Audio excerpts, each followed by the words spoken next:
Assalamualaikum warahmatullahi wabarakatuh. Teman-teman, apa kabarnya? Selamat pagi, semangat hari Senin. Alhamdulillah, semoga teman-teman dalam keadaan sehat walafiat ya. Dan hari ini pasti belajarnya dalam kondisi yang sangat-sangat semangat. Kenapa begitu? Karena kita sudah lumayan lama ya. Kemarin kita sudah melewati long weekend ya teman-teman ya, liburnya lumayan panjang. Oh iya, sebelumnya Bu Guru mengucapkan selamat tahun baru Islam 1442 Hijriah. Semoga kita semuanya semakin hari semakin baik ibadahnya, sholatnya gitu ya.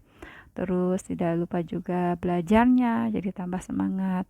Dan semoga pandemi ini segera berakhir. Amin, amin ya robbal alamin. Teman-temanku yang soleh-solehah, mari kita mulai pembelajaran pada kali ini dengan sama-sama membaca basmalah. Bismillahirrahmanirrahim. Kemudian doa sebelum belajar. Rabbi zidni ilma warzuqni fahma.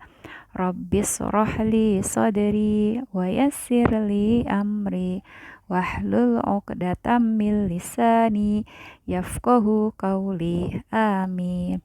Oke, ilmu pengetahuan alam yang kita pelajari hari ini adalah subtema ketiga atau subtema terakhir di tema 5A. Sudah siap ya teman-teman ya? Yang akan kita bahas pada kesempatan hari ini adalah bagaimana cara memelihara kesehatan organ gerak manusia. Kalau kemarin kita sudah belajar tentang organ gerak manusia. Nah, sekarang yang akan kita pelajari adalah bagaimana cara memelihara kesehatan organ gerak manusia. Kenapa kok harus dipelihara? Karena segala yang kita dapati ini, yang kita sedang rasakan adalah sebuah kenikmatan yang diberikan oleh Allah Subhanahu wa Ta'ala. Nah, dengan begitu kita diharuskan untuk menjaganya, teman-teman ya. Menjaga karunia Allah itu termasuk juga organ gerak. Oke, bagaimana cara memelihara kesehatan organ gerak manusia? Kita simak sama-sama teman-teman ya.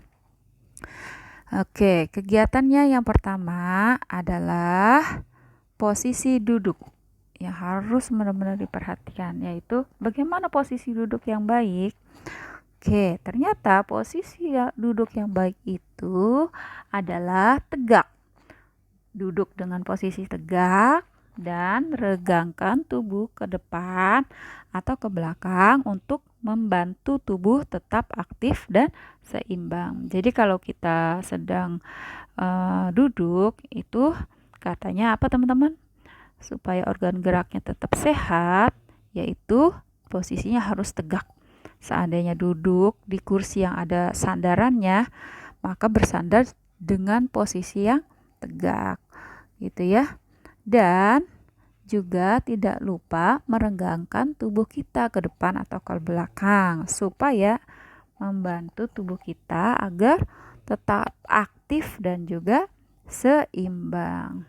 Lalu apa sih manfaat dari posisi duduk yang benar itu? Ternyata kalau kita posisi duduknya betul atau baik dan benar, itu memiliki manfaat yang akan dirasakan oleh tubuh kita sendiri. Apa saja teman-teman? Yuk, yang pertama yaitu mengurangi sakit punggung dan juga leher. Jadi kalau misalnya teman-teman nih duduk terus cepat merasakan punggung sakit gitu ya atau leher yang sakit, maka bisa jadi posisi duduknya salah. Kemudian manfaat yang kedua yaitu mengurangi kerapuhan. Nah, rapuh. Jadi tulang kita itu juga bisa mengalami kerapuhan ya. Kemudian yang ketiga, mengurangi rasa lelah pada tubuh. Kalau duduknya sudah benar, insya Allah tidak mudah lelah. Selanjutnya yaitu supaya membantu proses pernafasan, tidak sesak nafasnya kalau duduknya betul tegak gitu ya. Kemudian juga membantu proses peredaran darah. Wah, sesuatu yang kita tidak sadari ya teman-teman ya. Ternyata kalau posisi duduk itu tidak benar, maka ada yang terganggu peredaran darah kita. Dan yang terakhir yaitu bisa meningkatkan konsentrasi pada otak kita kalau posisi duduknya benar. Apa posisi duduk yang benar, teman-teman? Ya, mulai sekarang kalau kita duduk perhatikan badannya harus tegak dan direnggangkan tubuhnya ke depan atau ke belakang untuk membantu tubuh tetap aktif gitu ya. Ini dalam posisi duduk. Untuk berjalan juga disarankan tubuh kita tegak, teman-teman ya. Tegak. Kemudian juga pada saat kita tidur, walaupun kita tidur itu dalam kondisi tidak sadar, pastikan posisi kita adalah lurus. Lurus, teman-teman ya. Kalaupun misalnya miring, usahakan juga tetap tegak, tetap lurus. Misalnya ada yang kebiasaannya itu memeluk guling, maka jangan sampai terlalu berlebihan. Jadi membuat tulang kita jadi tidak lurus. Gitu ya. Kemudian selanjutnya yaitu gangguan pada tulang belakang. Ternyata tulang belakang kita ini memiliki gangguan seandainya ada sesuatu yang salah pada kegiatan kita dalam sehari-hari, yaitu kifosis, teman-teman. Namanya apa? Kifosis. Apa itu kifosis?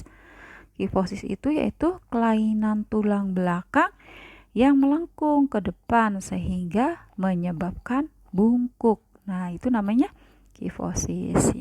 Nah, ini lebih jelasnya ada contohnya tuh. Jadi tulang belakangnya itu melengkung ke depan katanya teman-teman ya, seperti gambar yang di layar teman-teman lihat itu. Nah, itu namanya adalah kifosis, gangguan pada tulang belakang. Ada juga gangguan selanjutnya namanya gangguan lordosis. Apa itu lordosis? Yaitu gangguan tulang belakang pada punggung bawah yang memiliki kelengkungan berlebihan. Nah, jadi kalau tadi namanya kifosis, kalau sekarang namanya lordosis. Kalau tadi ke luar gitu ya, agak tulang belakangnya. Kalau ini agak ke dalam, namanya lordosis, yaitu gangguan tulang belakang pada punggung bawah yang memiliki kelengkungannya yang berlebihan, namanya lordosis. Yang ketiga atau yang terakhir namanya yaitu skoliosis. Sekali lagi teman-teman ya, skoliosis. Apa itu skoliosis? Yaitu melengkungnya tulang belakang ke arah samping. Ke arah sampingnya ke kanan atau ke kiri. Salah satunya gitu ya. Sehingga tampak seperti huruf S kalau kita lihat dari belakang. Lebih jelas lagi, ini contohnya teman-teman.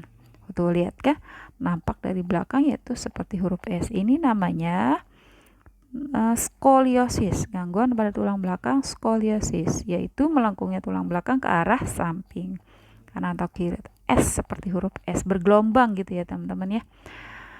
Oke, kalau tadi kita membahas tentang gangguan pada tulang belakang, sekarang kita akan membahas soal gangguan pada otot. Yang pertama adalah tetanus. Apa itu tetanus, teman-teman? Yaitu suatu kondisi ketegangan otot yang terus-menerus karena terdapat luka yang terinfeksi oleh bakteri. Namanya si bakteri itu Clostridium. Bakteri yang menyebabkan sakit itu namanya Clostridium. Makanya kalau misalnya teman-teman main gitu ya, sering misalnya ayah atau ibu kalian bilang, jangan lupa pakai sendal, nanti kena sesuatu gitu. Nah, ini yang dikhawatirkan teman-teman ya. Misalnya kita keluar terus nggak pakai alas kaki gitu ya, terus diinjak sesuatu, apalagi kalau yang diinjak itu adalah bahan-bahan yang karatan gitu ya, misal paku, terus kita terluka, terus nggak buru-buru dibersihin. Nah, ini yang bisa menyebabkan tetanus, yaitu satu kondisi ketegangan otot yang terus-menerus karena terdapat luka yang infeksi gitu teman-teman ya. Kemudian gangguan otot berikutnya adalah kram. Kram otot. Apa itu kram otot? Yaitu otot berkontraksi atau menegang dengan kuat secara tiba-tiba. Kram teman-teman ya. Mungkin teman-teman banyak yang mengalami namanya kram. Kram itu biasanya kita rasakan kalau misalnya kita lagi mau olahraga tapi nggak pemanasan dulu. Nah, ini menyebabkan kram. Makanya kalau kita mau berolahraga perlu ada pemanasan supaya mencegah terjadinya kram otot. Apalagi kalau misalnya kita tidak melakukan pemanasan sebelum kegiatan berenang. Oh, itu fatal sekali ya teman-teman ya. Bagaimana kalau misalnya tiba-tiba kita main berenang aja lupa pemanasan, terus kram di tengah-tengah kolam renang gitu ya. Wah, itu bisa bisa menyebabkan kematian teman-teman ya, kehabisan nafas gitu ya, nggak bisa bergerak. Hati-hati teman-teman ya. Maka dari itu kalau mau melakukan olahraga jangan lupa pemanasan gitu ya, karena mencegah kram tadi ya, kram otot. Gangguan pada otot berikutnya yaitu adalah kaki terkilir. Nah, ini juga tidak asing, kaki terkilir, yaitu cedera yang terjadi saat pergelangan kaki berputar atau terpelintir dalam posisi yang salah ya. Saya lagi jalan atau mungkin lagi lari tiba-tiba terkilir, itu pernah ya. Kalau kita biasanya diapain teman-teman? Biasanya diurut ya teman-teman ya, supaya posisi pergelangannya itu seperti semula, tidak salah posisi. Oke, apalagi kira-kira ya? Kemudian gangguan terakhir pada otot kita menyebutnya adalah polio. Ini bukan sejenis kertas ya teman-teman ya, kertas polio bukan. Ini nama penyakit, namanya polio. Yaitu kondisi mengecilnya otot karena serangan virus. Nah, virusnya itu namanya si polio. Cuma makanya nih kalau anak kecil gitu ya, anak bayi suka dikasih imunisasi. Nah, salah satunya ini mencegah penyakit polio gitu ya, divaksin imunisasi supaya mencegah polio. Mencegah ya teman-teman ya, bukan mengobati. Oke, itu tadi gangguan pada otot. Polio yang terakhir. Kemudian tugas ya untuk hari ini adalah teman-teman membuat labbook ya, bukan netbook ya teman-teman. Membuat labbook itu apa sih Bu Guru? Itu ada contohnya tuh di buku paket teman-teman, buku paket 5A halaman 113. Jadi gini teman-teman ya, ada karton warna gitu ya. Nanti judulnya itu tolong dibuat yaitu menjaga kesehatan tulang dan otot. Itu judulnya ya teman-teman ya. Nanti teman-teman boleh mencari informasi dari media cetak lain gitu ya. Nanti digambar, ada gambar terus digunting, nanti ditempel, dikasih keterangan tulisannya teman-teman. Temanya apa teman-teman? Yaitu menjaga kesehatan tulang dan otot. Nanti bisa lebih jelasnya dibaca ya teman-teman ya di halaman 113. Selesai teman-teman. Terima kasih atas perhatiannya. Terima kasih sudah menyimak video pembelajaran ini. Semoga teman-teman paham ya, dan kita semua mendapatkan ilmu yang bermanfaat. Say hamdalah teman-teman. Alhamdulillahirabbil alamin. Thank you teman-teman. Terima kasih. Assalamualaikum warahmatullahi wabarakatuh.